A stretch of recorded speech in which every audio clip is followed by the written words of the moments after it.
Danny, what's a story from winning the Masters that maybe you've never told before? I mean, something that happened that you kind of know happened, but never really talked about it.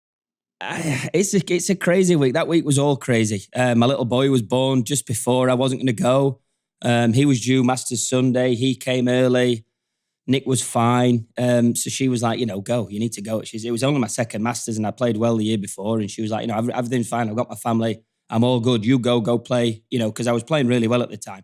The fact that I was, we talked about just before, being relaxed. I took 7 of my friends out. We hired 2 houses down the road and we had a blast. We had a great week. We were grilling out, every night. We were, laughing, joking, we'd had a glass of wine. We just really relaxed and chilling out. And then, you find yourself in a surreal moment on the back nine on Sunday when you've got a chance. And one of the ones that a few people know, not loads of people, is that, and you might know where this bathroom is, but from that whole week, one of the most important moments of that whole week was on 15. I tapped in for par, and at the time I was still 2 behind. Everyone, there was a massive when I look up around that massive leaderboard on 15, and Jordan had just obviously messed around on 12, and they changed his score from whatever he was at the time. I think 7 to 3, and at the time I was at 4.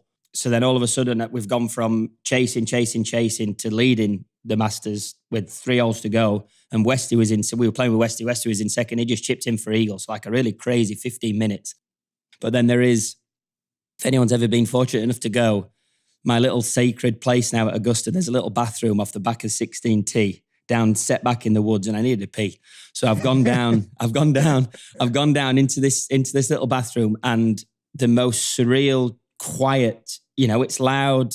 Everyone, it's so busy around that corner around 16 and 15 green. And I just had a little 20, 30 seconds of peace. I had a pee and I've looked in the mirror, washed my hands, looked in the mirror and said, this is what, again, goosebumps everywhere. This is what you practice for. You've got to make 5 more good swings and try and hole a couple of putts. And in 45 minutes time, we'll see where we're at. So it's almost like someone had, at the time you needed like a little getaway box, someone had just gone and dropped a bathroom just where I needed it, just at the right time for me to go and have a minute on my own and just like kind of get my thoughts, gather myself and be like, right, you're playing really well, but let's keep pressing, put the foot down, 5 good swings, couple of putts, and after we get done, we'll see. And then lo and behold, 45 minutes, an hour later, we'd done some pretty cool things. Yeah, you can say that again.